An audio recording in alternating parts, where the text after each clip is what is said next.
Ayan guys, magluluto ako ng menudo. Gabing-gabi na, 10 na po ngayong gabi. Tingnan nyo yung karne ko. Nakabalot na yan kasi budget.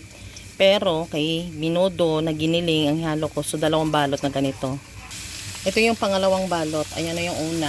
Ito yung pangalawa. So, ayan. Lagyan ko yan ng patatas at saka carrots. Wait lang. Ayan. Ikutsa-kutsa nyo lang yan siya. Ayan. Hanggang mamuti na yung mga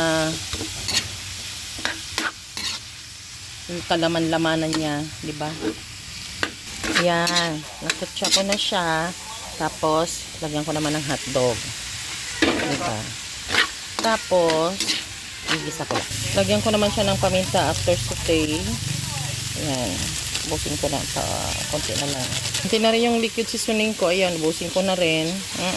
Oyster sauce, lagyan ko siya konti lang din. Ayan. Okay. Mix ko lang. Ala kayo dyan. Kayo na mag-move on. Lagyan ko naman siya ng tubig. Lalagyan ko na siya ng sauce. Ayan. Mimix ko lang. Tatakpan ko lang muna siya. Simmer mga 10 to 15 minutes. Nilagay ko na carrots, patatas, at saka red bell pepper. So, mikos-mikos lang natin yan. Diba? Shadow ng gabi guys. Ito yung baon para bukas ni Bossing. Kaya yan. Okay. Tapos add lang ako ng isang pouch ng pork and beans. Diba? Wait lang. Meron pa. Green peas. Lagay ko na rin.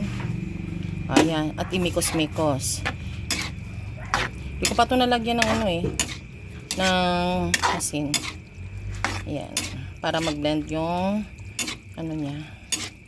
Pantay yung panglasa. Wait. Ayan. Asin. Okay. So, diba? Ang sarap ng baon ni Bossing. At yun lang.